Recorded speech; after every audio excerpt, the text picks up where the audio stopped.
Easter குண்டு தாக்குதலுக்கு முன்னரே திட்டங்களை அறிந்திருந்த பிள்ளையான் வெளிவரும் பல உண்மைகள்.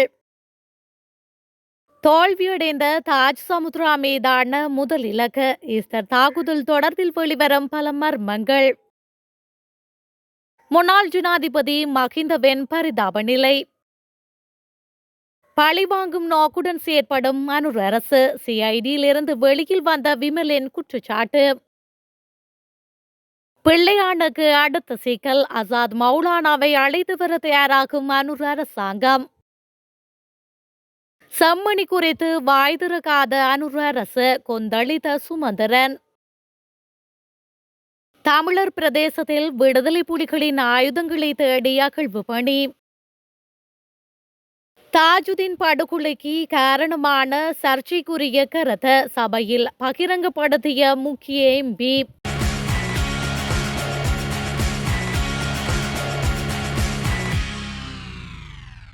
2019 ஆண்டு இடம்பெற்ற உயிர்த்த ஞாயிறு குண்டு தாக்குதலை முன்னாள் கிழக்கு மாகாண ஆளுநர் சிவனேசதுரை சந்திரகாந்தன் தாக்குதல் இடம்பெறுவதற்கு முன்னரே அறிந்திருந்தமை விசாரணைகளில் உறுதி செய்யப்பட்டுள்ளதாக பொது பாதுகாப்பு அமைச்சர் ஆனந்த் விஜயபால தெரிவித்துள்ளார்.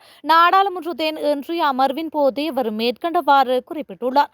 தொடர்ந்தும் அவர் தெரிவிக்கையில், உயிர்த்த ஞாயிறு குண்டு தாக்குதலை பிள்ளையான் சிறையில் இருக்கும் போதே அறிந்திருந்தார். உயிர்த்த ஞாயிறு குண்டு தாக்குதல் நடைபெற்ற போது பிள்ளையான் சிறையில் அடைக்கப்பட்டிருந்தார்.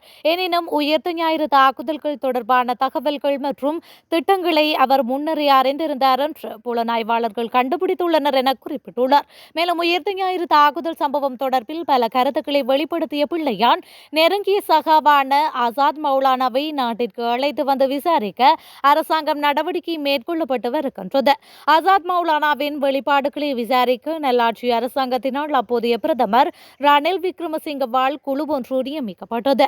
இதனைத் தொடர்ந்து 2023 மற்றும் 2024 ஆண்டிலும் மௌலானாவின் வெளிப்பாடுகளை விசாரிக்க முன்னாள் ஜனாதிபதி ரணிலால் 2 குழுக்கள் நியமிக்கப்பட்டன.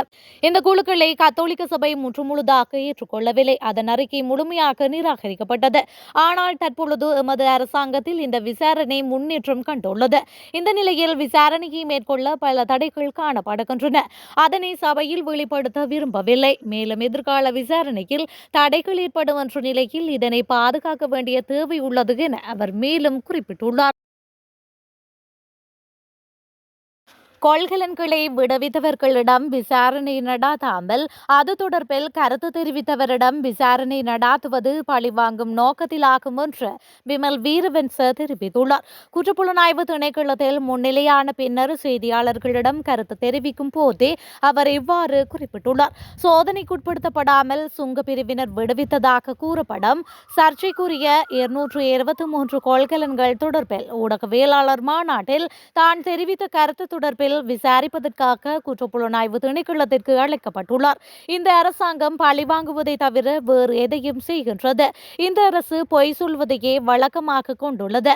சுங்கவரி அறவிடாமல் விடுவிக்கப்பட்ட கொள்கலன்களில் என்ன இருந்தது என்று யாருக்கும் தெரியாது. அது அநியாயமாகும். இன்று நாட்டில் ஆங்காங்கே வெடிக்கும் போதைப்பொருள் துப்பாக்கி சூட்டுகள் அந்த கொள்கலன்களில் இருந்திருக்கலாம்.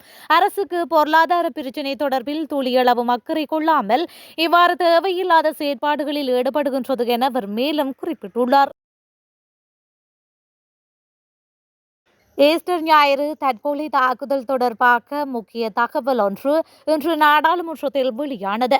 கடந்த 2019 ஏப்ரல் 20 குண்டு தாக்குதலில் ஈடுபட்ட அப்துல் லதீப் முகமது ஜமீல் கொழும்பு தாஜ் சமுத்ரா ஹோட்டலில் தங்கியவுடன் அந்த ஹோட்டல் மின்னஞ்சல் மூலம் தேசிய புலனாய்வு பிரிவான SISI-க்கு உடனடியாக எச்சரித்திருந்தது என பொது பாதுகாப்பு அமைச்சர் ஆனந்த் விஜயபால தெரிவித்துள்ளார். இந்த எச்சரிக்கை தொடர்பில் தேசிய புலனாய்வு பிரிவு எந்த ஒரு நடவடிக்கையும் எடுக்கவில்லை என அமைச்சர் தெரிவித்துள்ளார். மேலும் ஜமீல் ஏற்கனவே பாதுகாப்பு கண்காணிப்பு பட்டியலில் இருந்தவராகவும் அது தொடர்பான தகவல்களும் இருந்தன என்றும் அவர் சுட்டிக்காட்டியுள்ளார். அப்துல் ஜமீல் ஈஸ்டர் ஞாயிறு தினம் இடம்பெற்ற தாக்குதல்களில் தாஜ் சமுத்ரா ஹோட்டலில் தற்கொலை குண்டுவெடிப்பு நடாத்த வேண்டியவராக இருந்துள்ளார். ஆனால் அந்த முயற்சி தோல்வியடைந்ததால் அவர் இடம் மாற்றி பின்னர் தெஹிவளியில் உள்ள டிராபிக்களின் விடுதியில் குண்டுகளை வெடிக்க செய்து உயிரிழந்தார். ஈஸ்டர் தாக்குதல்களில் 250க்கும் மேற்பட்டோர் உயிரிழந்தனர் என்பதும் குறிப்பிடத்தக்கது. ரக்பி வீரர் வசீம் தாஜுதீன் வெளியிட்ட கருத்தொன்றினாலேயே கொடூரமாக படுகொலை செய்யப்பட்டார் என்று பிரதி அமைச்சர் மஹிந்த ஜெயசிங்க தெரிவித்துள்ளார். இன்றைய நாடாளுமன்ற அமர்வின் போதே அவர் மேற்கண்டவாறு குறிப்பிட்டுள்ளார். தொடர்ந்தும் அவர் தெரிவிக்கையில், ஒரு முக்கியமான கருத்தினை வெளியிட்டதால் வசீம் தாஜுதீன் படுகொலை செய்யப்பட்டார். ஆனால் அந்த கருத்தினை நான் இங்கு வெளியிட விரும்பவில்லை. அந்த வார்த்தை என்ன என்பது படுகொலையாளிகளுக்கே தெரியும். வசீம் தாஜின் சொன்ன அந்த கருத்து உண்மையாக இருந்திருக்கலாம். லஞ்ச ஊழல் விசாரணை ஆணைக்குழுவால் கைது செய்யப்பட்டு விளக்கமறியலில் வைக்கப்பட்டுள்ள நரம்பியல் அறுவை சிகிச்சை நிபுணர் வைத்தியர் மகேஷி விஜயரத்னவின் மகள் இந்த அரசு பழிவாங்குவதாக கூறிய கருத்தை தூக்கி பிடித்துக் கொண்டு பிள்ளை பாசம் தொடர்பில் நீலி கண்ணீர் வடிக்கின்றனர். நாமல், ஜோசிதர், ரோஹித் ஆகியோருக்கு அன்று தாஜுதீனை கொலை செய்யும் போது அவரின் பிள்ளை தொடர்பில் ஒன்றும் தோன்றவில்லையா?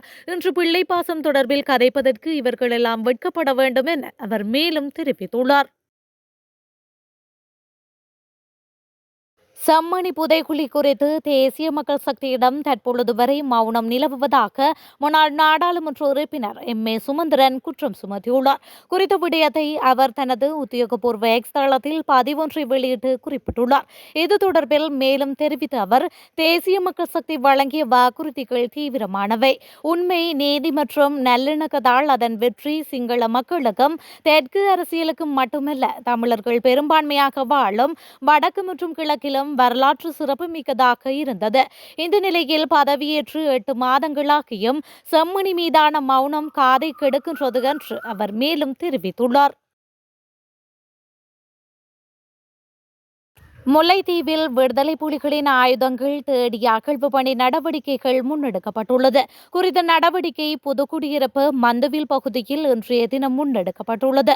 முல்லைத்தீவு புதுக்குடியிருப்பு பிரதேசத்திற்குட்பட்ட மந்துவில் பகுதியில் விடுதலை புலிகளின் ஆயுதங்கள் இருப்பதாக சந்தேகிக்கப்படும் தனியார் காணியொன்றில் பதுங்கு குழிக்குள் இருக்கலாம் என்ற சந்தேகத்தில் குறித்த அகழ்வு பணிக்கான ஆயத்த பணி இடம்பெற்று வருகின்றது.